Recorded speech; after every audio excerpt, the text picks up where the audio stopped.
Welcome to freedom series. East India Company ने जब हिंदुस्तान में अपने कदम जमाने शुरू किए तो हिंदुस्तान के लोगों को खतरा महसूस होने लगा। फिर वो वक्त भी आया कि जब हिंदुस्तान में ब्रिटिश राज नाफिज हो गया। 1857 से लेकर 1947 तक आज़ादी हासिल करने के लिए कई फ्रीडम मूवमेंट बनी और ख़त्म हुई और कई बार अंग्रेज़ों के खिलाफ प्रोटेस्ट हुए, जिसमें लोगों की एक ही मांग थी, वो थी सिर्फ आज़ादी। इस अरसे में आज़ादी की चाहत करते करते हज़ारों लोग मारे गए, मगर आज़ादी की तहरीकें मजीद जोर पकड़ती जाती थी। जितने लोग मारे जाते थे उससे ज़्यादा लोग तैयार हो जाते थे। उन सब आज़ादी के मतवालों में एक नाम भगत सिंह भी आता है।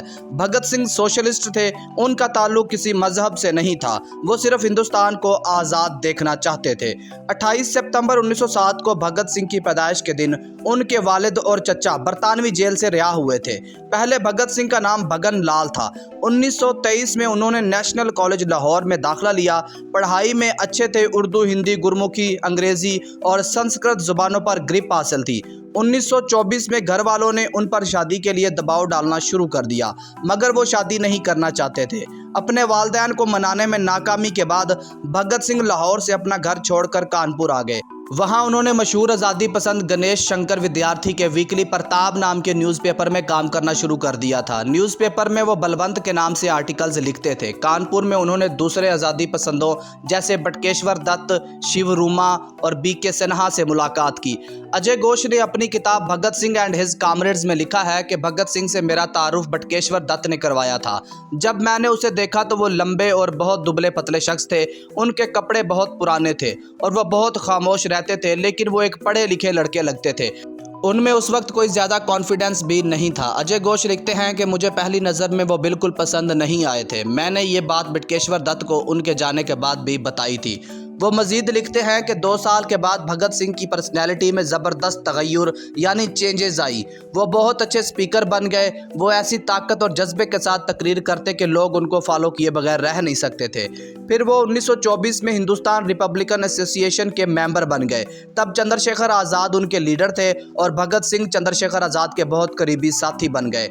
फिर 1927 में भगत सिंह को पहली बार काकोरी वाक़ये के सिलसिले में गिरफ्तार किया गया।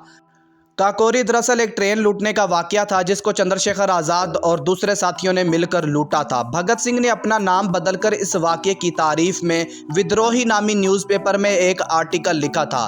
फिर उन पर लाहौर में दुशहरा मेले में बम फेंकने का भी इल्ज़ाम था। बाद में उन्हें गुड बिहेवियर की वजह से जेल से रिहा कर दिया गया। इसी साल जब साइमन कमीशन हिंदुस्तान आया तो लाला लाजपत राय ने उनकी सख्त मुखालफत की। प्रोटेस्ट के दौरान एसपी जे.ए. स्कॉट ने भीड़ पर लाठीचार्ज का हुक्म दिया। उन्होंने दूर से लाला लाजपत राय को देखा और उन पर छड़ी बरसाना शुरू कर दी, यहाँ तक कि वो खून बहने के बाद ज़मीन पर गिर गए। बेहोश होने से पहले उन्होंने चीख कर कहा कि हम पर चलने वाली हर लाठी बरतानवी सल्तनत के ताबूत में कील साबित होगी। जवाहरलाल नेहरू ने पुलिस के इस काम की मजम्मत की और इसे कौमी शर्मिंदगी करार दिया। लाला लाजपत राय की वफ़ात 17 नवंबर को हुई।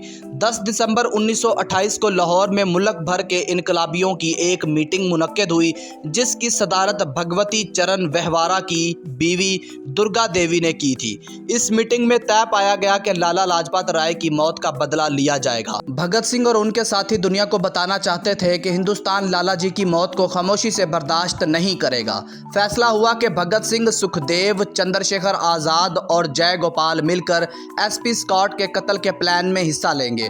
उन्होंने पहले उस जगह की अच्छी तरह जांच पड़ताल की जहां वो स्कॉट को मारने वाले थे। भगत सिंह ने एक सुर्ख सरहदी पोस्टर तैयार किया जिस पर लिखा था स्कॉट किल्ड। फिर बाद में हाथ से लिखा हुआ यही पोस्टर लाहौर साजिश केस में उनके खिलाफ एविडेंस के तौर पर इस्तेमाल हुआ था। जय गोपाल को जिम्मेदारी दी गई कि जब स्कॉट थाने पहुंचे तो वो उन तीनों को इन्फॉर्म करे। स्कॉट की गाड़ी का नंबर 6728 था। जय गोपाल को कहा गया कि ये नंबर याद रखे, जब गाड़ी आए तो नंबर देख के हमें इन्फॉर्म करे। एक बात यह भी थी कि जय गोपाल ने इससे पहले स्कॉट को कभी नहीं देखा था और उस दिन स्कॉट पुलिस स्टेशन भी नहीं आया। उसने एक दिन की छुट्टी ली थी क्योंकि उसी दिन स्कॉट की सास बरतानिया से लाहौर आ रही थी। जब जय गोपाल स्कॉट की ताड़ में बैठा था तभी जस्टेंट एसपी जेपी सैंडर्स थाने से बाहर आया तो जय गोपाल ने सोचा कि यही स्कॉट है। उसने फौरन भगत सिंह और राजगुरु को इन्फॉर्म किया। दोपहर को जब सैंडर्स पुलिस स्टेशन से बाहर आया तो अपनी मोटरसाइकिल स्टार्ट कर रहा था तो राजगुरु ने उसे जर्मन माउजर पिस्टल से गोली मार दी। भगत सिंह ने जोर जोर से तब आवाज़ दे के कहा कि ये स्कॉट नहीं है, लेकिन तब बहुत देर हो चुकी थी।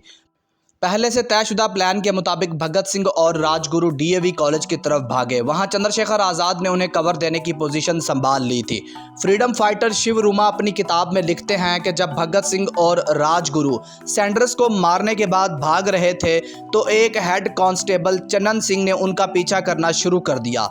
चंद्रशेखर आज़ाद ने उस कांस्टेबल को पीछे आने को रोका, पर वो बाज नहीं आया तो राजगुरु ने उसे भी गोली मार दी। उस वक्त बहुत से लोग हॉस्टल की खिड़की से ये मंजर देख रहे थे। उनमें से एक फैज़ अहमद फैज़ था, जो कि बाद में बड़े शायर बन गए।